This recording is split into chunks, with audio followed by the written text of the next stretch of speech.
You're going to meet a real estate agent who carries a concealed firearm with him to work. That's because he is selling houses packed to the gills with trash, filth, and even sometimes illegal squatters. How on earth does he move this kind of inventory? And is it possible that this is actually the kind of investment opportunity that you should consider? Here's ABC's Gloria Riviera. In the market for a mansion but don't want to pay a premium? You might want to look in Jacksonville's exclusive gated community, Pablo Bay. This is nice. Fountains, really well-kept grounds. It's a nice community. Inside, there is a house for sale that will take your breath away, but not in a good way. Wow, this is crazy. In severe disrepair, seemingly unlivable. What's your name? And seemingly unsellable. It's a garage sale gone bad, right? It's a garage sale gone epically bad. Unless you're real estate agent Todd Arnold. What do you see it as? Something that has opportunity where someone can easily clean it up. For just like you see right here, you gotta get rid of all this. You gotta get rid of all this stuff, but it's also the filth. Where most see trash, Todd sees potential treasure. He finds distressed homes like this in danger of foreclosure, prices it low, and tries to sell them fast. It's called short sale. The opportunity for me, because I believe the house is only worth what someone's willing to pay. Todd's mission today is to convince mom of three, Jennifer, that this nightmare of a house could become her family's dream home. So Jen, tell me why you're here. What are you here to see? We're here to look at this house because it is a short sale and a good price for this neighborhood. But there's a catch, right? It's not very clean. Jen's first impression? That is strong. What is that? Smoke and animals. Smoke from what? Smokers. I expect Jen to hightail it out of here, but she seems to be seeing the potential. I guess I'm just an optimist and I like a challenge, but well, you have a challenge here. I have a challenge. I mean, it really though, I mean, it would come down to the price. This could be a lot worse. It looks pretty bad. Definitely would have to get a new toilet seat. Yeah, you need that. What's in here?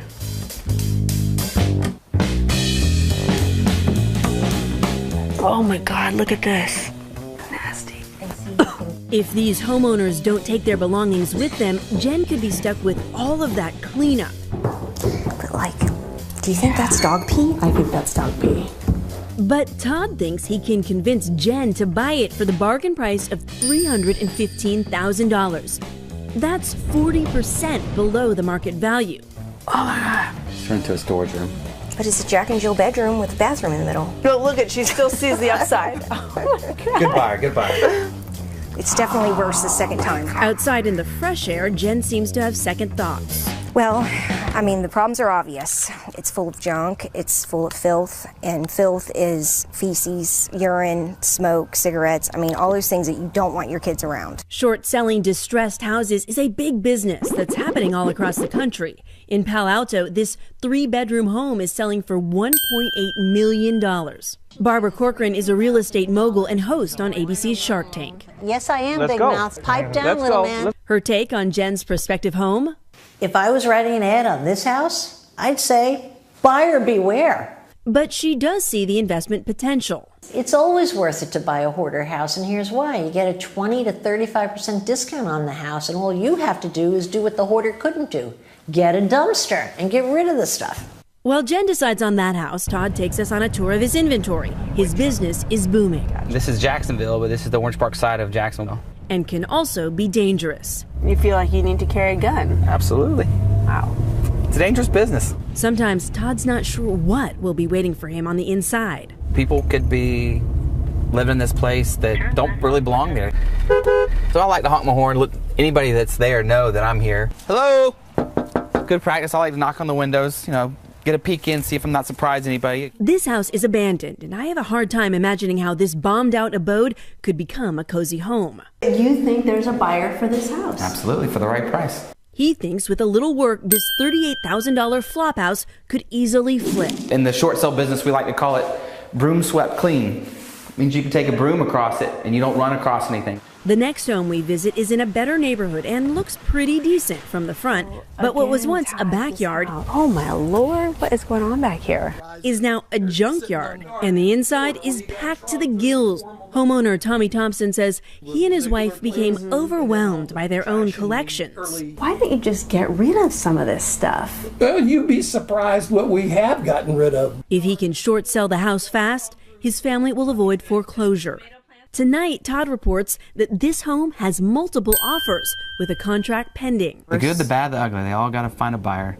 They're all customers. I think of them not as homes I'm selling, as buyers or sellers that I'm helping. Back at Pablo Bay, it seems Jen was able to see through the zoo inside. It has the formal dining room, but it has an eating area right there next to the I kitchen. missed the formal dining room. What was in the formal dining room? The birds. Oh, that's where the birds were. They kept the birds in the dining room. Okay, I missed that. But before putting an offer in, the experts do say buyers should do their research. There's a wild card when you buy a hoarder's house. You can't get into the basement or through the basement to see if the boiler even works, to see what the plumbing is like. You often can't get to see what the view is like because you can't get out the window. So there's some guesswork. Jen's finally ready to make a decision. You know all the work that it will bring. Are you still thinking about putting in an offer? Yeah. Yeah. Yep. I would do it. You are not easily daunted. But Jen may not have been fast enough. Tonight, Todd reports that home received multiple offers and went over the asking price. I mean, no shame in the highest price from your end, right? I mean, No. that's a good thing. I'm happy to sell it at any price. If I sell at $10,000 or $300,000, as long as they close, it's money. If they don't close, no money. Right. For Nightline, I'm Gloria Riviera in Jacksonville, Florida.